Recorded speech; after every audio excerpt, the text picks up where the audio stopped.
बिस्मिल्लाहिर्रहमानिर्रहीम। अस्सलामुअलैकुम नाज़रीन कराम, नई वीडियो में आपको खुश आमदीद कहते हैं। कुछ बहुत बड़ी डेवलपमेंट्स हैं और कुछ बहुत बड़े इंकशाफात हैं जो आपके सामने रखने हैं। 3-4 बड़ी अहम खबरें हैं। एक जानिब तो तोशा खाना के हवाले से बड़ी अपडेट है। इसके साथ ही साथ इमरान खान पर ऑफिशियल एक्ट लगाने की आपको पता है कि ऑलरेडी तैयारियां ज़ोरों शोर से जारी हैं। साइफर वाले मामले के अंदर ना सिर्फ ऑफिशियल सीक्रेट एक्ट बल्कि आर्टिकल 6 भी लगाना है। अब इस वक्त आर्मी एक्ट और ऑफिशियल सीक्रेट एक्ट, इसमें तब्दीली और बड़ी सज़ाओं के ऐलान के हवाले से जो कन्फर्मेशन आ चुकी है, यूँ लग रहा है कि ये सज़ाएं इमरान खान के लिए तजवीज़ की गई हैं। और स्पेसिफिकली जैसे इससे पहले एक नैब ऑर्डिनेंस सदर मुमलिकत आरिफ अलवी जब हज के लिए गए थे, पीछे सादिक संजरानी ने जारी किया, वो नैब ऑर्डिनेंस का डंडा भी इमरान खान पर ही चलाने का मंसूबा है। तो इस हवाले से बड़ी अहम डेवलपमेंट्स हैं। फिर जनरल बाजवा पर भी मौजूदा पीडीएम हुकूमत ने नया कहर ढाया है। इसके साथ ही साथ वज़ीर आज़म हाउस में थरथल्ली और आर्मी चीफ के इस्तीफे के हवाले से बड़ी खबर है। ये मामला क्या है, माजरा क्या है, ये डिटेल भी आपके सामने रखनी है। कुछ दीगर अपडेट्स भी हैं।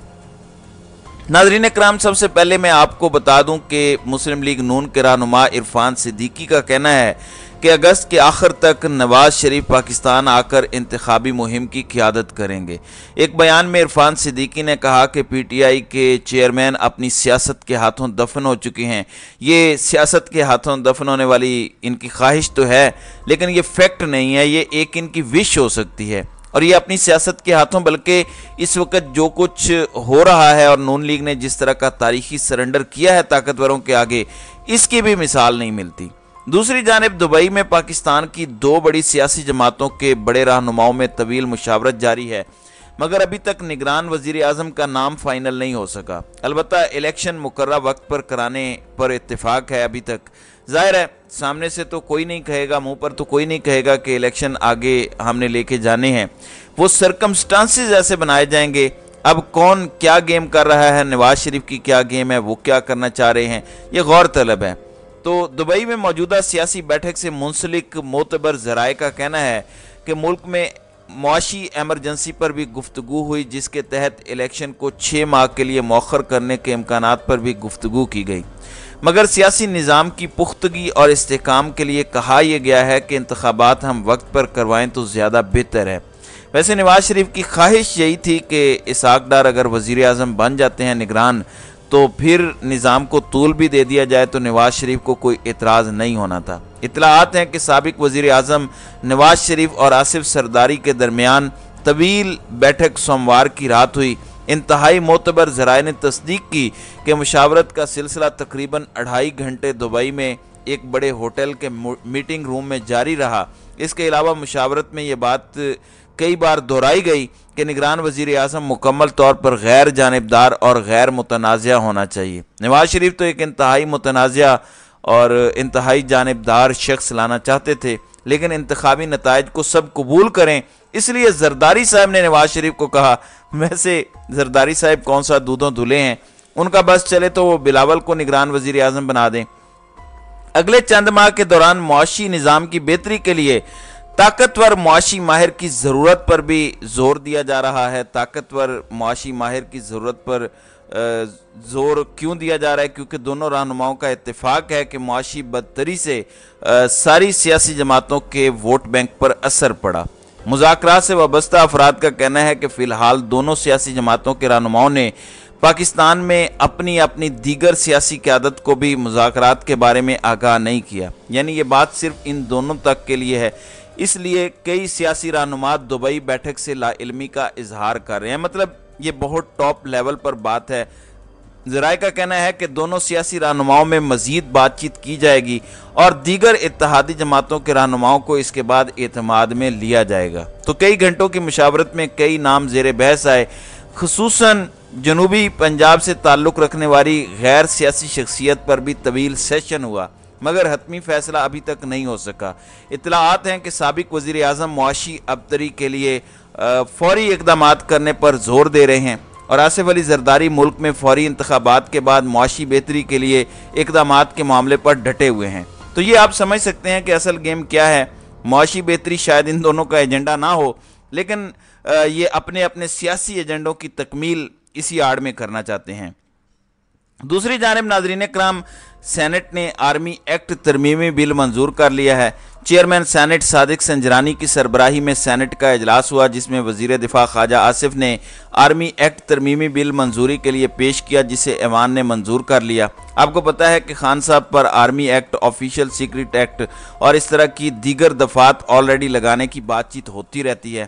عمران خان کے ملٹری کورٹس میں ٹرائل کی بات آن دی ریکارڈ نیشنل ٹی وی پر بیٹھ کر رانا ثناء اللہ کر چکے ہیں۔ البتہ ان کی وہ خواہش ہی رہی، کیونکہ عمران خان کا ملٹری کورٹس میں ٹرائل شاید آخری قدم ہو، اور وہ آخری قدم کوئی اٹھانا نہیں چاہتا اور یہ وزن کوئی بھی برداشت نہیں کرنا چاہتا۔ خیر، بل کے متن کے مطابق سرکاری حیثیت میں ملکی سلامتی اور مفاد میں حاصل معلومات کے غیر مجاز انکشاف پر، یہ جملہ پھر سے میں ریپیٹ کرتا ہوں، ذرا غور سے سنیے گا، اس کا جو بھی مطلب نکل سکتا ہے، obviously بہت سے لوگ اس پر اپنا انالیسس کر رہے ہیں۔ بل کے متن کے مطابق سرکاری حیثیت میں ملکی سلامتی اور مفاد میں حاصل معلومات کے غیر مجاز انکشاف پر 5 سال تک سخت سزا دی جائے گی۔ آرمی چیف یا با اختیار افسر کی اجازت سے انکشاف کرنے والے کو سزا نہیں ملے گی۔ ترمیمی بل میں کہا گیا کہ پاکستان اور افواج پاکستان کے مفاد کے خلاف انکشاف کرنے والے سے آفیشل سیکرٹ ایکٹ اور آرمی ایکٹ کے تحت نپٹا جائے گا، یعنی پاکستان اور پاکستان کی افواج کے مفادات کے خلاف انکشاف اگر کوئی کرتا ہے تو اس کے حوالے سے بھی بل کے مطابق اس قانون کے متحد وہ شخص سیاسی سرگرمی میں حصہ بھی نہیں لے سکے گا۔ حساس ڈیوٹی پر تعینات شخص 5 سال تک سیاسی سرگرمی میں حصہ نہیں لے سکے گا، جبکہ سیاسی سرگرمی میں حصہ لینے پر پابندی کی خلاف ورزی کرنے والے کو 2 سال کی سزا سنائی جائے گی۔ اب باجوہ صاحب کی بھی کچھ خواہشات تھیں کہ وہ عملی سیاست کے اندر آئیں، اور پہلے فوجی کے لیے ٹائم فریم کم ہوتا تھا، لیکن اب صرف فوجی نہیں بلکہ حساس مقامات پر بھی اگر کوئی ڈیوٹی کر رہا ہے، فار ایگزامپل ISI کے اندر بہت سے سویلینز ہیں، حساس معاملات ہوتے ہیں، تو اس میں اب 5 سال کی سیاست پر پابندی ہے۔ یہ باجوہ صاحب اور فیض حمید پر کہر ڈھایا ہے۔ بل کے مطابق اس قانون کے متحد اگر کوئی خلاف ورزی کرتا ہے پابندی کی تو اسے 2 سال تک سزا ہوگی۔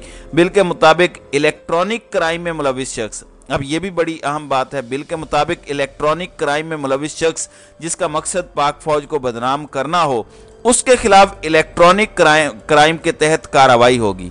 بل میں مزید کہا گیا ہے کہ فوج کو بدنام کرنے یا اس کے خلاف نفرت انگیزی پھیلانے پر آرمی ایکٹ کے تحت 2 سال قید اور جرمانہ ہوگا، یعنی اگر فوج کو بدنام کیا جاتا ہے یا فوج کے خلاف نفرت پھیلائی جاتی ہے تو اس شخص پر بھی آرمی ایکٹ لگے گا، اور آرمی ایکٹ لگا کر اس شخص کو 2 سال کی سزا سنائی جائے گی۔ Now this is also something very big and this is also a very big development۔ اگر ہم دیکھیں اس میں بڑی بات یہ ہے کہ آرمی چیف کے حکم سے اگر کوئی معلومات دینا چاہے تو دے سکتے ہیں، ورنہ وزیر اعظم ہو کوئی بھی ہو اس پر آرمی ایکٹ کا اطلاق ہوگا۔ ایک جانب اس کی آڑ میں عمران خان کو پھنسانے کا پروگرام ہے، کیونکہ سائفر والے معاملے کو مد نظر رکھتے ہوئے یہ بل پاس کیا گیا ہے۔ دوسرا، وزیر دفاع اور وزیر اعظم جن کے متحد آرمی چیف ہوتا ہے، لیکن آرمی چیف کی اجازت سے انکشاف کرنے کی اجازت ہے، تو یہیں سے آپ اندازہ کر سکتے ہیں کہ متحد کو سربراہ پر حاکمیت کے حقوق کیوں دیے جا رہے ہیں۔ اب یہاں پر ایک اور خبر ہے، آپ کو پتا ہے کہ عمران خان جب وزیر اعظم تھے تو اس وقت کے آرمی چیف اور ان کے درمیان اختلاف ہوا تھا، جب جنرل فیض حمید کو DG ISI کے منصب سے ہٹا کر جنرل ندیم انجم کو DG ISI لگایا گیا تھا۔ عمران خان نے اس پر بہت اعتراض کیا تھا، پھڈا پڑ گیا تھا، پھر کچھ انٹرویوز اور معاملات ہوئے۔